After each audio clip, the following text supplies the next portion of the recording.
بسم اللہ الرحمن الرحیم۔ شروع کرتے ہیں اللہ کے نام سے جو نہایت ہی رحم فرمانے والا ہے۔ السلام علیکم۔ آج کی ویڈیو میں ہم آپ کے لیے لائے ہیں حضرت محمد صلی اللہ علیہ وآلہ وسلم اور ایک یہودی کا واقعہ۔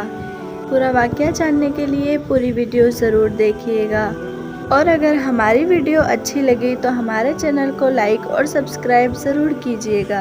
تو چلیے شروع کرتے ہیں ہم اپنے آگے کی ویڈیو۔ ایک یہودی کو نبی کریم صلی اللہ علیہ وآلہ وسلم سے چند دینار قرض واپس لینا تھا۔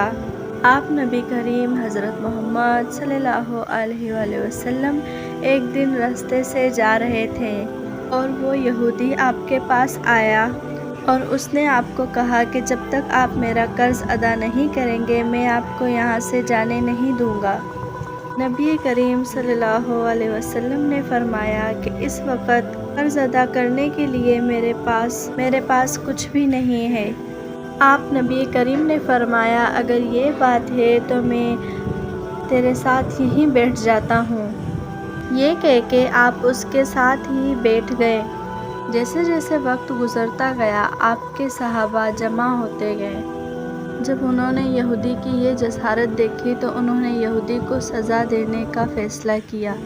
آپ نے انہیں ہر طرح کی تابعیدی کارروائی سے روک دیا اور فرمایا کہ آپ لوگ دور چلے جاؤ۔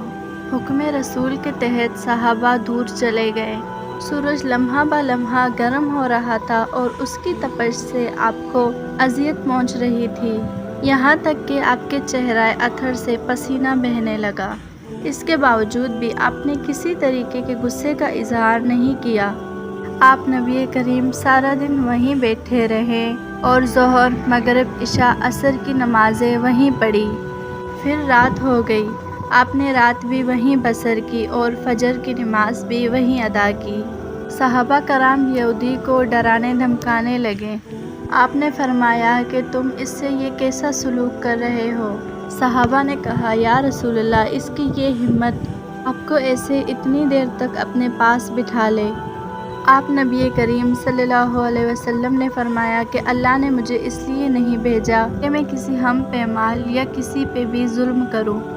جب دن چڑھا تو یہودی نے کلمہ اسلام پڑھتے ہوئے کہا اشہد ان لا الہ الا اللہ اشہد ان محمدً عبدہ و رسولہ، اور کہنے لگا کہ میں اپنی دولت کا ایک حصہ رائے خدا میں دیتا ہوں۔ میں نے آپ کو اس لیے نہیں روکا تھا کہ میں آپ کی توہین کروں، بلکہ اس ذریعے سے میں آپ کے پیمانہ صبر کو آزمانا چاہتا تھا، کیونکہ تورات میں نے آپ کی یہ صفت پڑھی ہے، محمد بن عبداللہ مکہ میں پیدا ہوگا اور طیبہ کی طرف ہجرت کرے گا۔ وہ سخت مزاج اور بیہودگی گوئی کرنے والا نہیں ہوگا اور کوئی جھوٹی بات اپنی زبان سے نہیں کہے گا۔